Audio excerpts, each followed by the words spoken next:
Bonjour, nous sommes en direct du salon à Fribourg, du salon Mieux Vivre, avec des experts de Feng Shui traditionnel, architectes. Donc nous avons Mario Giorgio. Oui, bonjour Gwénoline. Nous avons Alexandra. Bonjour Gwénoline. Et nous avons, excuse-moi, Valérie. Voilà. Bonjour Gwendoline. Et donc, est-ce que vous pouvez vous présenter? Donc, on te connaît déjà, tu es déjà passé sur les Vibra conférences. Ton associée Alexandra et Valérie, vous formez un trio absolument génial pour conseiller les particuliers et les entreprises. Donc, dites-nous tout. Alors, on a décidé d'unir nos talents qui sont complémentaires pour accompagner, justement, comme tu le dis, les particuliers et les entreprises dans leurs projets liés à l'habitat. Et ceci, que l'habitat existe ou alors qu'ils aient envie de le construire. De le créer. Voilà, exactement, et de le créer. Et du coup, on peut vraiment... alors Valérie est géobiologue et bioénergéticienne. Donc en fait, on peut purifier, nettoyer le terrain, comprendre également l'environnement au niveau du feng shui.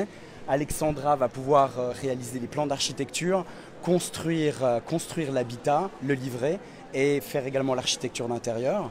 Et on va pouvoir également s'occuper de... Toi, tu fais quoi, toi? Eh bien, moi, je suis... Voilà, exactement. Et ben moi, j'apporte aussi ma contribution avec le feng shui ancestral.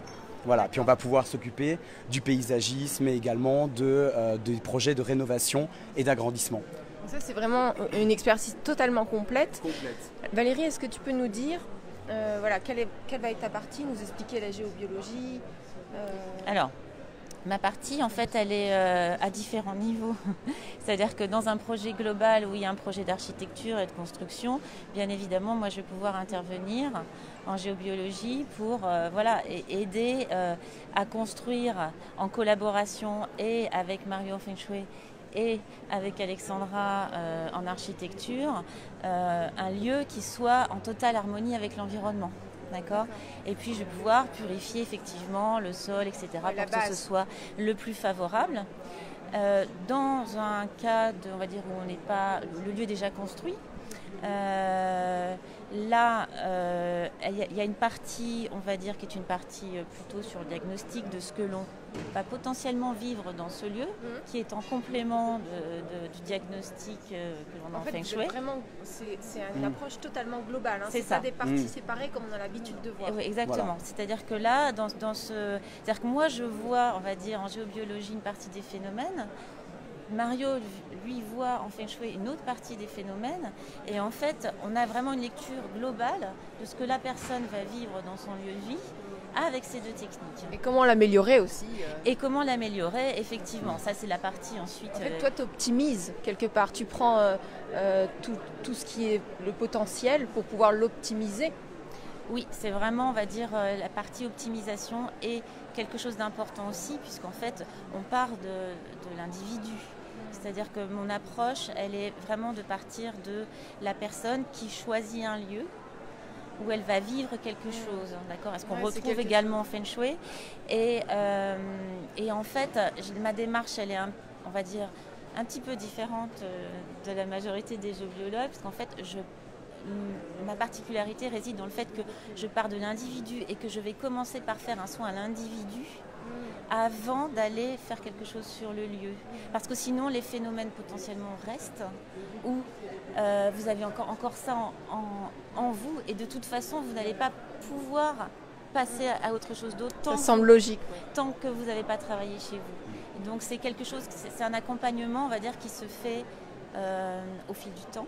D'accord, c'est pas je vous fais l'expertise de votre lieu et voilà et c'est fini et je vous rends le bébé. Et ça dure combien de temps? Comment ça se passe? Admettons, on a une maison. Voilà, on a une maison ou un terrain. On va prendre une maison déjà construite. Okay. Ça prend combien de temps? Parce que c'est peut-être pas le même temps pour une maison ou un terrain. Il faut le construire, non? Je sais pas. Ah ben forcément, quand il y a une construction, oui, c'est beaucoup plus long. Mais là c'est Alexandra qui va répondre. Entre 10 mois, un an et demi, ça dépend de la taille de la construction, c'est sûr. Et dans le cadre de l'accompagnement justement de l'être et de l'habitat, ça peut prendre une personne qui a déjà une maison et qui veut faire appel à vos services. Comment ça se passe concrètement? Alors on va déjà on va déjà poser un diagnostic et Oui. comprendre quels sont les Voilà. besoins, quelle est la réalité de la personne. Parce que dans toutes ces disciplines, ce n'est que du sur-mesure, ce n'est que du personnalisé, il n'y a pas de solution prémâchée générale. Et une fois qu'on a compris quelle était la réalité, quel était le besoin de la personne, on va pouvoir l'accompagner. Valérie est aussi en collaboration avec moi sur les aspects humains, vraiment sur les vibrations, ce que la personne amène avec elle. Et puis avec nos différentes techniques, on va pouvoir après on va comprendre qu'est-ce qui émane finalement de l'environnement, du paysage, de l'architecture, du lieu, des sols, pour ensuite amener la personne vers quelque chose de plus favorable. Alors évidemment, il n'y a pas de réponse générale, c'est vraiment au cas par cas. Oui, oui. On va dire, du temps que la personne se donne aussi pour, voilà, vous allez avoir des gens qui vont peut-être vouloir y aller tout doucement et voilà, faire, je sais pas, par exemple, un soin une fois par mois, et puis d'autres qui vont vouloir en faire un par semaine. Donc il n'y a pas vraiment de règles, en tout cas dans la partie, on va dire, qui me concerne, plus soins individuels et géobio, c'est la personne qui en fait décide du temps qu'elle va mettre pour gérer les sujets qu'elle a envie de gérer. C'est du sur-mesure. C'est vraiment du sur-mesure. Et donc dans le Et cadre, ouais. dans le cadre d'une rectification, je ne sais pas comment on dit, de maison, Architecturale, voilà, Oui. ou bien d'une création, Oui. pareil, donc il y a les bases, et puis ensuite, toi, tu... On travaille ensemble. Parce que travaillez moi, vraiment. j'ai T'es formée en fait, Feng Shui voilà, aussi. je suis formée aussi D'accord. parce que je trouvais que le Feng Shui apportait une dimension qu'on ne nous apprend pas en architecture. On nous apprend à construire, on nous apprend esthétique, mais la conscience de ce que vit la personne dans l'espace qu'on crée, il n'y a rien qui nous l'apprenait. Et donc, le Feng Shui apporte ce côté sensible et le souci du vécu de la personne dans l'espace qu'on crée. Et puis de l'organisation de l'espace pour que l'énergie circule bien, que nous on circule bien. Tout à fait.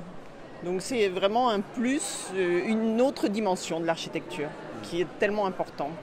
Et si on veut vous contacter, donc vous êtes disponible en Suisse, vous êtes disponible à Paris, puisque vous êtes Suisse-Paris. Voilà, mais Suisse et l'étranger, Suisse, finalement, il étranger, y a absolument aucune limite géographique et même linguistique, Oui. en fait. Et quand on vous fait intervenir, c'est donc vous venez une fois faire le diagnostic, après vous rentrez chez vous et vous travaillez à distance. Comment ça se passe dans le cadre où il n'y a pas de construction? Oui. Mais il faut qu'on aille sur place. Oui, de la toute façon. première fois, il y a un Voilà. diagnostic à poser sur Oui. place. Tout à fait. Mais ensuite, vous créez les plans. Enfin, comment ça se passe les soins? Ça peut être à distance, faut que Oui, ce soit ça peut être à physique. distance. Voilà. C'est juste pour me Ouais, mettre ouais. à la place de la Oui, oui, personne. oui. qui va Voilà, regarder, oui. Oui, alors absolument. Donc c'est vraiment les deux. C'est vraiment les deux. Par exemple, là, typiquement en Feng Shui, je dois me déplacer, j'ai tout un ensemble de mesures à prendre, je dois observer aussi certaines choses. Et après, il y a évidemment une part du travail qui se fait également depuis chez moi. De toute façon, vous devez vous déplacer. Du Feng Shui, ça se crée pas à distance. Hein. Voilà, c'est exactement. mesuré au millimètre, Voilà, il y a du feng shui, ressenti. voilà. Le Feng Shui, le Feng Shui doit toujours être réalisé sur le lieu d'analyse. Oui, vous travaillez avec le Feng Shui traditionnel. Voilà, exactement. Donc vraiment la partie complète. Ouais, super, alors moi j'ai mis tous vos liens sous la vidéo, les sites différents pour qu'on puisse vous découvrir.